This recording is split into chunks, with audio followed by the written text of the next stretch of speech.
தேர்தல் அறிக்கை தயாரிப்பதற்காக ஒரு விரிவான திட்டத்தை நாங்கள் ஏற்படுத்தி இருக்கிறோம். இதில் மக்களின் பங்களிப்பு முழுமையாக இருக்கும். பாரதிய ஜனதா கட்சி மக்களுக்கானது. மத்திய அரசின் திட்டங்களை எப்படி மக்களுக்கு இன்னும் அவர்களுக்கு உபயோகமாக இருக்கும் அளவிற்கு எடுத்து செல்வது என்பதை ஒரு விரிவான திட்டமிட்டிருக்கிறோம். அதற்கான ஆரம்ப விழா நடக்கும். அப்போ உங்களெல்லாம் கூப்பிட்டு எப்படி நாங்கள் இதை கொண்டு செல்ல போகிறோம் என்பதை நாங்கள் சொல்கிறோம். இதை மக்களுக்கு எப்படி இதை செயலாற்ற முடியும் என்பதை நாங்கள் தெளிவாக சொல்லுகின்ற ஒரு அறிக்கையாக இருக்கும்.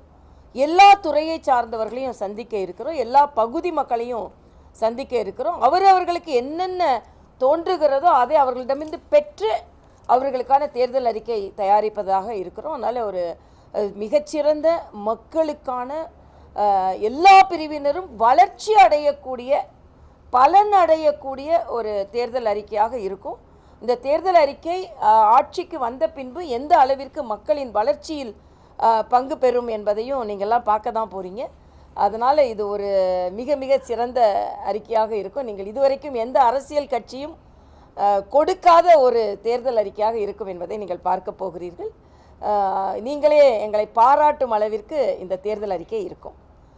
இதை ஏன் நாங்கள் சொல்கிறோன்னா, நிச்சயமாக நாங்கள் மிக மிக மிக நம்பிக்கையோடு 2026 தேசிய ஜனநாயக கூட்டணி தான் வெற்றி பெறும் என்பதை நேற்றைய தினம் மரியாதைக்குரிய பாரத பிரதமர் சொல்லிவிட்டு சென்றிருக்கிறார்கள். அதனால் நாங்கள் வெற்றி அடையக்கூடிய ஒரு கூட்டணிக்கு சிபாரிசு செய்கின்ற நடைமுறைப்படுத்துகின்ற தேர்தல் அறிக்கையாக இது இருக்கும். இன்னொன்று, இன்று காலை மரியாதைக்குரிய முதலமைச்சர் அவர்கள் நேற்றே அவரோட ட்வீட் டபுள் என்ஜின் கவர்மெண்ட் அப்படின்னு சொல்கிறீங்க, டப்பா என்ஜின் கவர்மெண்ட்டை வச்சு என்ன செய்வீங்க அப்படின்னு. டபுள் என்ஜின் கவர்மெண்ட் மட்டும் இல்லை, ட்ரிபிள் என்ஜின் கவர்மெண்ட்டாக பல மாநிலங்களில் அதிகாரப்பூர்வமாக ஆட்சிக்கு வந்த பின்பும், மாநிலத்தில் ஆட்சிக்கு வந்த பின்பு மாநகராட்சியிலையும் தேசிய ஜனநாயக கூட்டணிக்கு வெற்றியை தந்து ட்ரிபிள் என்ஜின் கவர்மெண்ட்டாக பாரதிய ஜனதா கட்சி எந்த கட்சியோடு கூட்டணி வைக்கிறதோ அந்த கட்சிகளோடு இணைந்து ட்ரிபிள் இன்ஜின் கவர்மெண்ட்டாக நாங்கள் போய்கொண்டிருக்கிறோம். நீங்கள் ட்ரபிள் இன்ஜின் கவர்மெண்ட்டாக போய்கொண்டிருக்கிறீர்கள் என்பதை தான் நான் இங்கே தெரிவித்துக் கொள்கிறேன். திராவிட முன்னேற்ற கழக திராவிட மாடல் ஆட்சி என்று சொல்வதை விட ட்ரபிள் இன்ஜின் மாடல், நாங்கள் டபுள் இன்ஜின் மாடல், நீங்கள் ட்ரபிள் இன்ஜின் மாடல் என்று சொன்னால் சரியாக இருக்கும். ஏன்னா சட்டம் ஒழுங்கை பாதுகாப்பதில் ட்ரபிள், மக்களுக்கான திட்டங்களை முழுமையாக கொண்டு வருவதில் ட்ரபிள், அதே மாதிரி மக்கள் போராட்டங்கள். இன்றைக்கி அங்கன்வாடி ஊழியர்களுக்கு இவ்வளவு செய்வேன்னு சொல்கிறாங்க. ஆனால் அங்கன்வாடி ஊழியர்களை எப்படி பரட்டி ரோட்டில் எடுத்தீங்கன்னு மக்களுக்கு தெரியும். செவிலியர்கள் இன்னும் போராடி கொண்டிருக்கிறார்கள், மருத்துவர்கள் இன்னும் போராடி கொண்டிருக்கிறார்கள், துப்புரவு தொழிலாளர்கள் இன்னும் போராடி கொண்டிருக்கிறார்கள். ஆக எல்லாருமே, சத்துணவு பணியாளர்கள் போராடி கொண்டிருக்கிறார்கள். அரசாங்க ஊழியர்களுக்கு 20 வருஷமாக காத்திருந்ததை கொடுத்தோன்றாங்க. எதை கொடுத்தோன்னு அரசாங்க ஊழியர்களுக்கே ஒரு முழுமையான ஒரு தன்மை இல்லை. அவர்கள் தொழிற்சங்கத்தை விட ஒரு சில பேர் அதை ஒத்துக்கொள்கிறார்கள், ஒரு சில பேர் ஒத்துக்கொள்ளவில்லை. இது முழுமையான பழைய ஓய்வூதிய திட்டமே இல்லை. அது பழைய ஓய்வூதிய திட்டத்தில் புகுத்தப்பட்ட ஒரு புதிய ஓய்வூதிய திட்டமாகத்தான் இருக்கிறது. அது மட்டும் இல்லை, தொடர்ந்து மத்திய அரசு புறக்கணிக்கிறது. நாங்கள் போராடித்தான் இதை பெற்றுக்கொள்கிறோம் என்று மறுபடியும் முதலமைச்சர் சொல்லிக் கொண்டிருக்கிறார். ஆனால் நேற்றைய தினம் மரியாதைக்குரிய பாரத பிரதமர் மிக தெளிவாக சொன்னார், 11 to 14 லட்சம் கோடி நாங்கள் அடிப்படை கட்டமைப்பிற்கு கொடுத்திருக்கிறோம். திட்டங்களுக்கு 3 லட்சம் கோடி கொடுக்கப்பட்டிருக்கிறது. அது மட்டும் இல்லை, நேற்று கிராம சடக் யோஜனா என்று கிராமத்திற்கான சாலைகள் போடுவதை முதலமைச்சர் சொல்கிறார். இது 60+40 மத்திய அரசின் உதவியோடு தான் இது செய்யப்படுகிறது. இந்த போன ஆண்டு மட்டுமே அவர் ஆட்சிக்கு வந்த பின்பு 1800 கோடி ரூபாய் அதற்காக மத்திய அரசு கொடுத்திருக்கிறது. அதே மாதிரி நேஷனல் ஹெல்த் மிஷன் தான் இன்னைக்கு வீடு தோறும் மருத்துவர் திட்டம்னு கொடுக்குறாங்க இல்லையா, அது நேஷனல் ஹெல்த் மிஷனில் 4000 கோடி ஒதுக்கப்பட்டு இருக்கிறது இந்த மாநிலத்திற்கு. இந்த மாநிலத்தோட சுகாதார கட்டமைப்பை எப்படியெல்லாம் மேம்படுத்த முடியும் என்பதன் ஒரு பகுதி தான் அது. மத்திய அரசின் எல்லா திட்டங்களுக்குமான உதவியை பெற்றுவிட்டு மத்திய அரசின் உதவியே இல்லாமல் நாங்கள் போய்கொண்டு இருக்கிறோம், போராடி கொண்டு இருக்கிறோம், உழைத்து கொண்டு. நான் முதலமைச்சர்கிட்ட கேட்குறேன், முதலமைச்சரே உங்களுக்கு ஓட்டு போட்டு மக்கள் தேர்ந்தெடுத்திருக்கிறார்கள், உழைக்கத்தானே சொல்லியிருக்காங்க, நீங்கள் பிழைத்து கொண்டு இருக்கிறீர்கள், அது வேற விஷயம். லஞ்சம் வாங்கி பிழைத்து கொண்டிருக்கிறீர்கள். 11 அமைச்சர்கள் மீது ஊழல் குற்றச்சாட்டு இருக்கிற. உழைக்கிறேன்னா எதிர்கட்சிகளே உழைக்கும் போது ஆளும் கட்சி உழைச்சு தானே ஆகணும். பின்பு எதற்கு மக்கள் வாக்களிக்கிறார்கள்? இன்னொன்று சொல்றாரு, தொண்டர்கள்லாம் ஓடி ஓடி உழைக்கணுமா, மிச்சத்தை நாங்கள் பார்த்துக்கிறோம் அப்படின்னு.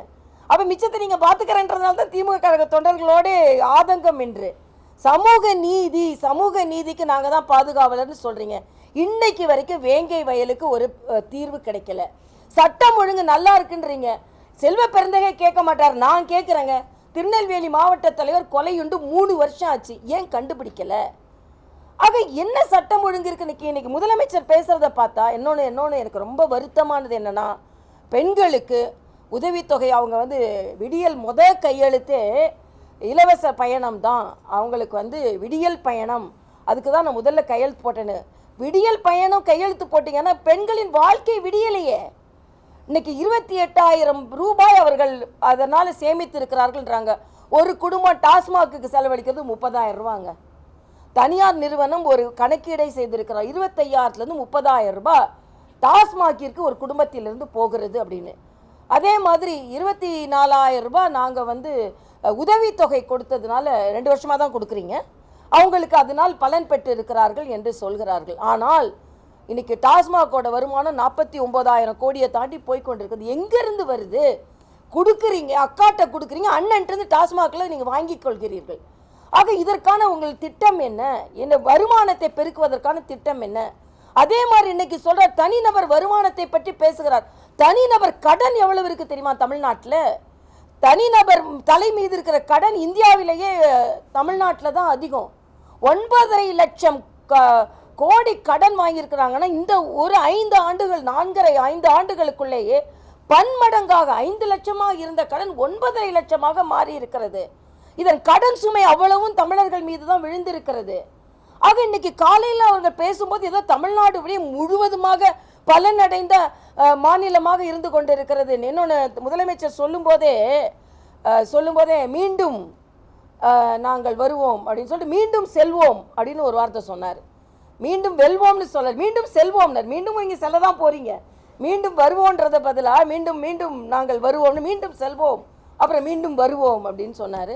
அதனால் தமிழகம் மீண்டு வர வேண்டும் என்றால் நீங்கள் மீண்டும் வரக்கூடாது. அதுதான் எங்களோட கொள்கை. மரியாதைக்குரிய நல்ல கூட்டணி அமைந்திருக்கிறது. இன்னும் இந்த கூட்டணி பலம் பெறும். அதனால் இன்றைய காலகட்டத்தில் நேற்று மரியாதைக்குரிய முதலமைச்சரோட ட்வீட்லே ஒரு பதற்றம் தெரிந்தது. உடனே கேள்வி கேட்குறார். 10 கேள்வி கேட்டிருக்கிறது. அந்த 10 கேள்வி நாங்களும் கேட்டோம். இன்னைக்கு 10 கேள்வி நீங்கள் கேட்டுக்கொண்டு இருக்கிறேன். நான் கடைசி கேள்வி என்னன்னா, நீட்டிற்கு என்று விலக்களிக்க போகிறீர்கள்? நீட்டிற்கு என்று விலக்களிக்க போகிறீர்கள் இன்னைக்கு கேட்டுக்கொண்டிருப்பவர்கள் ஏன் முதல் கையெழுத்து நீட்டை விலக்கை கொண்டு வருவோம் ஏன் பொய் சொன்னீங்க? 10 கேள்விக்கும் பதில் சொன்னால் நேரம் ஆகும். ஏற்கனவே நான் ட்வீட் போட்டிருக்கேன். அதனால இன்றைய காலகட்டத்தில் நிச்சயமாக தேசிய ஜனநாயக கூட்டணி வெற்றி பெற வேண்டிய காலகட்டம் இது. மக்கள் காப்பாற்றப்பட வேண்டும், இயற்கை வளம் காப்பாற்றப்பட வேண்டும். அதே மாதிரி கேட்குறாங்க, இயற்கை பேரிடருக்கு கேட்ட தொகை எங்கே அப்படின்னு. உடனே மத்திய குழு அதற்கான உதவித்தொகை கொடுக்கப்பட்டிருக்கிறது. 4,000 கோடி எங்க? தமிழ்நாட்டில் சென்னை தத்தளித்து கொண்டிருக்கிறது. அந்த 4,000 கோடி என்னாச்சு? இதுதான் மக்கள் மனதில் பல கேள்விகள் எழுகிறது. இன்னைக்கு முதலமைச்சர் 10 கேள்வி கேட்கல, மக்கள்கிட்ட போனீங்கன்னா 100 கேள்வி மக்கள்கிட்ட இருக்கு, 1000 கேள்வி இருக்கு. தமிழகமே கேள்விக்குறியாக இருந்து கொண்டு இருக்கிறது. அதனால தமிழகம் போராடும் வெல்லும்னு கேப்ஷன் கொடுக்குற. நிச்சயமா தமிழ்நாடு போராடி கொண்டு தான் இருக்கிறது. எல்லா பிரிவினரும் போராடி கொண்டு இருக்கிறார்கள். அதனால் தமிழகம் காப்பாற்றப்பட வேண்டும், தமிழ்நாட்டு மீட்டெடுக்கப்பட வேண்டும். விடியல் என்று சொல்லிக்கொண்டு விடியா ஆட்சி நடந்து கொண்டிருப்பவர்களுக்கு விடுதலை கிடைக்க வேண்டும். இதுதான் எங்களது நோக்கம்.